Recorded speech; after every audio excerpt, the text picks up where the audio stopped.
Hi everyone, welcome to my channel. ఎలా ఉన్నారండి అందరూ? బాగున్నారా? ఈ వీడియోలో అయితే నా సండే నేను చేసిన స్నాక్స్, మండే ఎర్లీ మార్నింగ్ చేసిన శివయ్య పూజ అండ్ వరలక్ష్మి వ్రతం కోసం చేసిన ఒక చిన్న క్రాఫ్ట్ మీతో షేర్ చేసుకుందామని అనుకుంటున్నానండి. ఈరోజు పూజ అయితే చాలా త్వరగా అయిపోయిందండి. 6 o'clockకే అయిపోయింది. ఎందుకంటే పిల్లలిద్దరికీ కూడా ఈరోజు హాలిడేనే.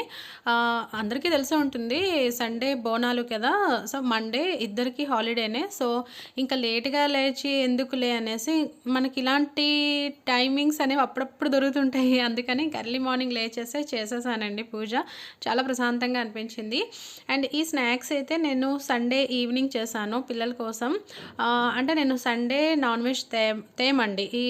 ఈ పూజలు అయిన అన్ని రోజులు కూడా నేను సండే అయితే నాన్ వెజ్ తేను. మరి గెస్ట్స్ వస్తేనే తప్ప నేను తేను. సో ఫస్ట్ అయితే నేను కాఫీ కేక్ చేశాను. ఇది నేను కూడా ఎప్పుడూ చేయలేదండి, ఇదే ఫస్ట్ టైం చేస్తున్నాను. కేక్స్ అయితే చాలా టైమ్స్ చేశాను, కానీ ఇట్లా కాఫీ కేక్ అయితే చేయలేదు. దానికోసం అయితే ఒక 2 స్పూన్స్ కాఫీ పౌడర్ తీసుకొని దాన్ని పాలుతో నీట్గా మిక్స్ చేసేసి పక్కన పెట్టేశాను. దాన్ని మిక్సీ తీసుకొని మిక్సీలో ఒక ఎంత బౌల్ అయితే ఆయిల్ తీసుకుంటున్నామో సేమ్ అదే బౌల్తో కర్డ్ తీసుకొని కొద్దిగా వాటర్ వేసుకొని నీట్గా మిక్సీ చేస్తామండి. ఇది మనం నీట్గా బ్లెండ్ కూడా చేసుకోవచ్చు, కానీ హ్యాండ్తో చేస్తే అంత పర్ఫెక్ట్గా మిక్స్ అవ్వదు, ఎందుకంటే ఆయిల్ అండ్ పెరుగు కనుక. అందుకే మిక్సీ పెట్టేసుకుంటేనే బెస్ట్. దాని తర్వాత నేను ఒక 2 కప్స్ మైదా తీసుకున్నాను. ఈ 2 కప్స్ మైదాకి ఓన్లీ అంటే 1 కప్పే షుగర్. 2 కప్స్ మైదాకి 1 కప్ షుగర్ తీసుకున్నాను. ఎక్కువ షుగర్ అయినా సరే మళ్ళీ పిల్లలకి ఇష్యూస్ వస్తాయి కదా, అందుకని. లేదు అని అంటే కొద్దిగా ఎక్కువ తీసుకోవచ్చు, కానీ అంతే బెస్ట్ అండి. దానికంటే ఎక్కువైతే ఇంకా బాగోదు. సో అలా తీసుకున్నాక నేను ముందుగా ఏదైతే మిక్సీ చేసి పెట్టుకున్నానో మిక్సర్లో అది కొద్దిగా వేస్తూ దాన్ని నీట్గా కలుపుతూ ఉన్నాను. అది నీట్గా మిక్స్ అయిపోయాక ఈ కాఫీ పౌడర్ అండ్ మిల్క్తో మిక్స్ చేశాను కదా, అది కూడా వేసేసి నీట్గానే నీట్గా మిక్స్ చేశానండి. ఎక్కడ కూడా ఎయిర్ బబుల్స్ లాంటివి మిక్స్ అవ్వకుండా ఉన్నట్టుగా కాకుండా మిక్స్ చేసేసాను. దాని నెక్స్ట్ మీకు తెలిసిందే కదా, ఒక టీ స్పూన్ సోడా, ఒక tea spoon baking powder and చిటికెడే సాల్ట్ అండ్ బటర్ స్కాచ్ ఇవన్నీ వేసేసి మళ్ళీ అగైన్ నీట్గా మిక్స్ చేస్తాను. మా ఇంట్లో టూటీ ఫ్రూటీ ఉండేవండి, సో అది వేసాను. ఇవి లేకున్నా సరే ఓకే, ఉన్నాయని వేసాను. ఉంటే చాకో చిప్స్ కూడా వేసుకోవచ్చు.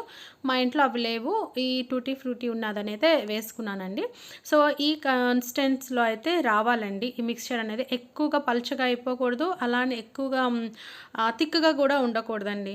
సో దాని నెక్స్ట్ అందరికీ తెలిసిందే కదా, నేను ఓవెన్లో పెట్టానండి, స్టవ్ మీదే పెడతాను. సో ఆ కేక్ బౌల్ తీసుకొని ఆయిల్ అప్లై చేసుకొని దానిపైన మైదా అప్లై చేసేసుకొని మిగిలింది కాస్త పడేసి దాంట్లో ఈ కేక్ మిక్స్చర్ని వేసేసి ఇవి జస్ట్ చాక్లెట్స్ అట్లా పైన వేసానండి. ఆల్రెడీ నేను ఒక 10 minutes బిఫోరే కడాయిని స్టవ్ మీద పెట్టుకొని మనం అయితే ఉంచుకోవాలి, తెలిసిందే కదా మనకు అందరికీను. దానిపైన ఇది పెట్టేసాను. దాంట్లో ఇది పెట్టేసి ఒక 40 minutes అయితే వెయిట్ చేశాను.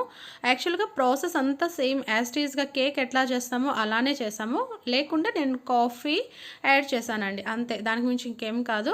అండ్ నాకు దీని రిజల్ట్ కూడా భలే వచ్చిందండి, చాలా బాగుంది. యాక్చువల్గా ఎక్కడైనా ఫెయిల్ అవుతుందేమో అని అనుకున్నాను, బట్ చాలా బాగా వచ్చింది. నేను మ్యాక్సిమం చేస్తుంటానండి కేక్స్, బట్ క్రీమ్ అప్లై చేయను, పిల్లలకి హెల్త్ ఇష్యూస్ వస్తాయని. బట్ కేక్స్ అయితే చేస్తుంటాను. ఇది ఇంక ఇలా చేసేసి చల్లగా అవుతుంది కదా, కూల్ అవ్వాలని పక్కనైతే పెట్టుంచాను. అండ్ దీని నెక్స్ట్ ఏంటంటే కచోరీ చేశానండి.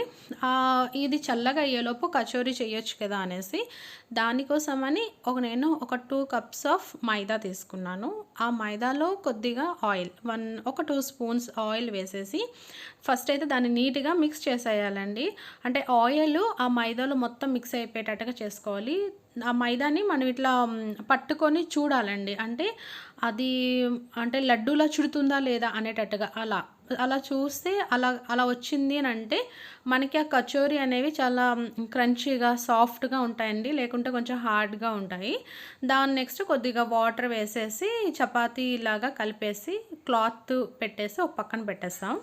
దాని నెక్స్ట్ ఆ కచోరీలో మన స్టఫ్ కోసం ఇది ప్రిపేర్ చేసుకుంటున్నాం. నేనైతే పొటాటో పెడదామని అనుకున్నాను, పిల్లలకి అది ఇష్టమని.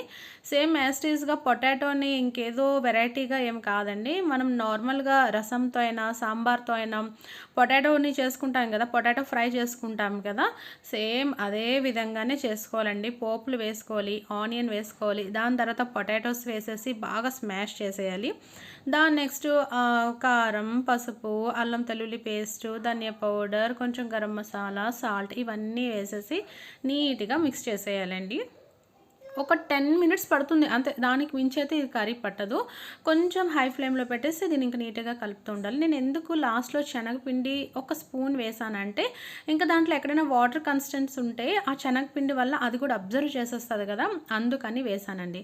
సో ఫైనల్గా అయితే ఇట్లా వచ్చేసింది. ఇది ఇలా ఈ కన్సిస్టెన్సీలో రావాలండి. ఇది ఫ్యాన్ కింద కొంచెం చల్లగయ్యాక ఇట్లా లడ్డూస్లో చుట్టుకున్నాను. అండ్ నేను కలిపిన మైదాను కూడా నీట్గా అలానే చుట్టేసుకున్నాను.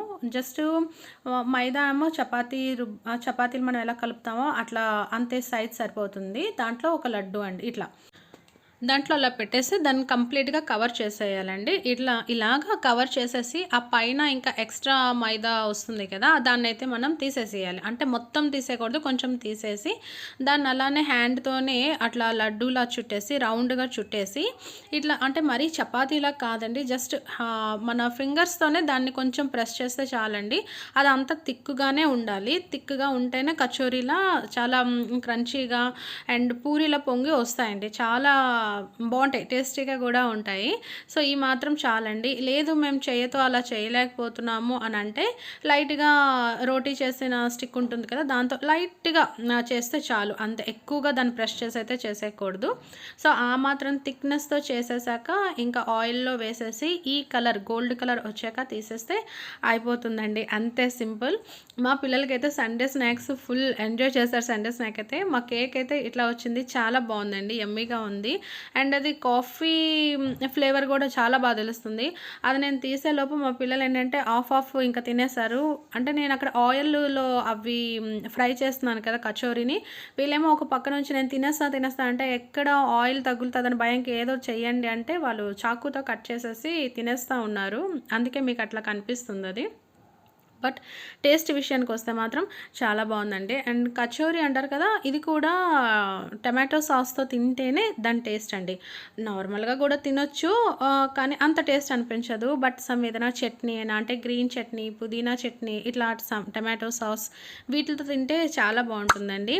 కచోరీ అని అంటే తెలిసిందే కదా, ఏం కాదు, జస్ట్ పూరీలా చేసుకొని దాంట్లో మనం చేసిన పొటాటో కర్రీని పెట్టేసి రౌండ్గా చుట్టేసి కొంచెం అంటే థిక్గా దాన్ని మన ఫింగర్స్తోనే ప్రెస్ చేసేసి ఆయిల్లో వేసేస్తే అయిపోయిందండి, అదే కచోరీ. మా పిల్లలైతే ఫుల్ ఎంజాయ్ చేశారు. ఈ సీజన్లో, ఈ రైనీ సీజన్లో ప్రతిదీ బయట కొనుక్కొని పెట్టడం అంటే వాళ్ళు మళ్ళీ ఎలాంటి వాళ్ళకి హెల్త్ ఇష్యూస్ వస్తాయని కొంచెం భయంగా ఉంటుంది కదా, అందుకే అప్పుడప్పుడు కొంచెం కష్టమైనా ఇంకా తప్పదు ఇంకా మనకిది. అండ్ నేను వరలక్ష్మి కోసం చేసుకున్న క్రాఫ్ట్ అండి ఇది నేను లాస్ట్ ఇయర్ చేసుకున్నాను. ఈసారి ఇది మీకు చూపిస్తాను, ఇది ఎలా చేసుకున్నాను అనేది. చెప్పాను కదా, నేను మ్యాక్సిమం చాలా వరకు అయితే నేను వీడియోస్ తీయలేదండి. నేను అక్టోబర్ నుంచి ఛానల్ స్టార్ట్ చేశాను, అప్పటి నుంచి చేసిన క్రాఫ్ట్ మాత్రమే తీసాను. అది కూడా షార్ట్స్లో తీసేసానండి, లాంగ్ వీడియోలాగా నేను ఏమీ తీయలేదు.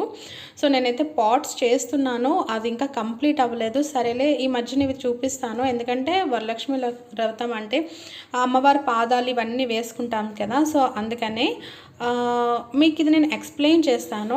దీన్ని బట్టి మీరు నీట్గా దీన్ని మీరే చేసుకోవచ్చు అండి, క్రాఫ్ట్ చేసుకోవచ్చు, ఓన్గా చేసుకోవచ్చు, కొనవసరం అయితే లేదు.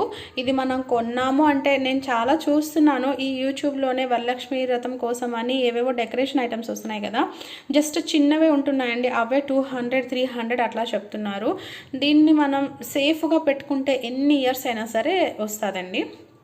సో దీనికోసం అయితే నేను ఇట్లాంటివి తీసుకోలేదులేండి, కేక్ వచ్చిందండి. ఇది నేనేమీ కొనలేదు, ఇది కేక్కి వచ్చింది. కేక్ కిలో కేక్ కింద ఒకటి ఉంటుంది కదా, వుడ్ ఉంటుంది కదా, అదే దానిపైన నేను ఇది చేశాను. చాలా పెద్ద రౌండ్ వచ్చింది.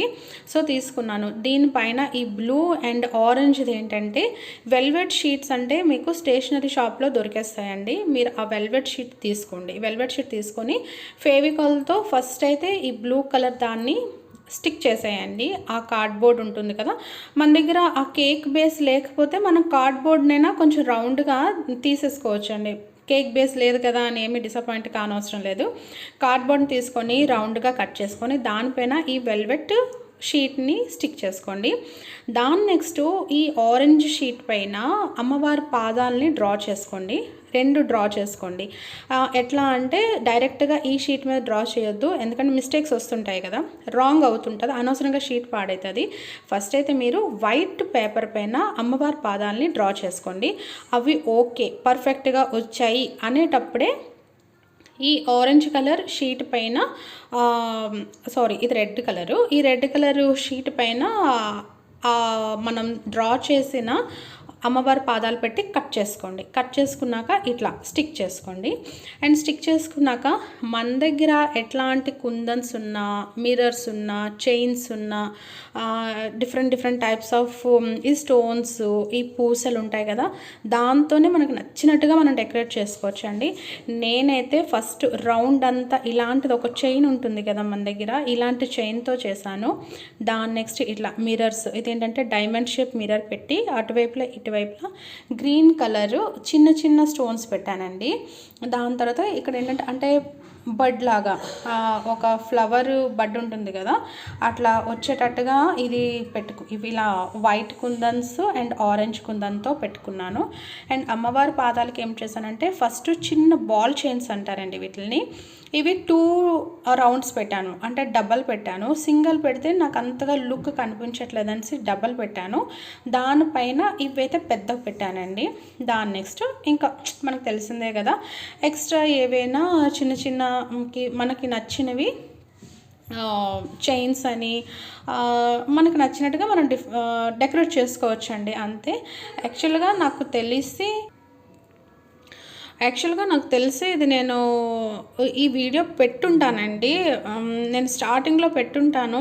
అప్పుడు నాకు పెద్దగా ఏమీ వ్యూస్ వచ్చేవి కాదండి, ఎందుకంటే అప్పుడు నాకు ఇంకా 20, 30, 40 అట్లా సబ్స్క్రైబర్స్ ఉండేవారు. సో నాకు పెద్దగా ఏమీ వ్యూస్ వచ్చేవి కాదు. ఇప్పుడు మీకు యూస్ఫుల్ అవుతుందని నేను అగైన్ మీకు ఇది చూపిస్తున్నాను ఎలా చేయాలో అనేది. సో ఈచ్ అండ్ ఎవ్రీథింగ్ కొనడం అంటే నాకు తెలిసి వేస్ట్ అండి. కొంచెం టైం తీసుకొని మనం ఇట్లా ప్రిపేర్ చేసుకుంటే, మన ఇంట్లోనే ప్రిపేర్ చేసుకుంటే మనకు కూడా అనిపిస్తుంది వావ్ మనమే చేసాం కదా అనేసి. ఇది ఓన్లీ వరలక్ష్మి వ్రతం కనే కాదండి, అంటే ఇప్పుడు సపోజ్ వరలక్ష్మి వ్రతం పూజలు అయితే అమ్మవారి ముందు ఇట్లా పాదాలు పెట్టుకోవచ్చు. లేదు వేరే ఫెస్టివల్స్ ఏదైనా అయి ఉంటే మనం అంటే డెకరేషన్ పర్పస్గా కూడా యూస్ చేసుకోవచ్చు.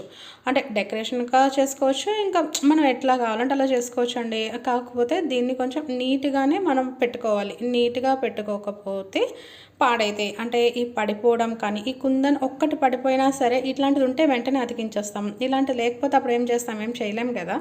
అంటే అది లేకపోతే ఇంకా బాగోదండి, బాగా అనిపించదు కదా, అందుకని చెప్తున్నాను. సో నీట్గా అయితే దీన్ని మనం మెయింటైన్ చేసుకోవాలి. నీట్గా ఏముంది, మనకి అవసరం వచ్చేటప్పుడు తీసి బయట పెట్టుకొని తర్వాత నీట్గా న్యూస్ పేపర్లో రోల్ చేసుకొని కబోర్డ్స్లో పెట్టేసుకుంటే చాలా అలానే ఉంటుంది, చెంకు చెదరదు. ఇది నేను చేసి దగ్గర ఒక 9 months అవుతుంది. ఎవ్రీ ఫెస్టివల్కి నేను దీన్ని తీసి యూస్ చేస్తుంటానండి. దీని చుట్టుపక్కల మనం ఫ్లవర్స్ పెట్టవచ్చు, లేకుంటే మనం ఏదైనా డిజైన్ చేసినవైనా ఏవైనా పెట్టవచ్చు అండి. ఇదైతే చాలా బాగుంటుంది, వన్స్ ట్రై చేయండి, మీకే తెలుస్తుంది. అండ్ ఇదే షీట్తో చేయాలి, ఇదే అంటే కేక్ బేస్ ఉండాలి, నెక్స్ట్ ఇవే స్టోన్స్ ఉండాలి, ఇవే కుందన్స్ ఉండాలి అనే అయితే అస్సలు అలా ఉండొద్దండి. మన దగ్గర ఏముంటే అవి వాటితోనే మనం నీట్గా డెకరేట్ అయితే చేసుకోవచ్చండి. ఐ హోప్ మీ అందరికీ కూడా ఈరోజు నేను చేసిన పూజ నచ్చుంటుంది, సండే స్నాక్స్ నచ్చుంటాయి, అండ్ మెయిన్ ఈ క్రాఫ్ట్ కూడా నచ్చుంటుందని అనుకుంటున్నాను. ఇక నచ్చుంటే మాత్రం ప్లీజ్ లైక్ చేయండి, షేర్ చేయండి అండ్ సబ్స్క్రైబ్ చేసుకోండి. Thank you very much for watching this.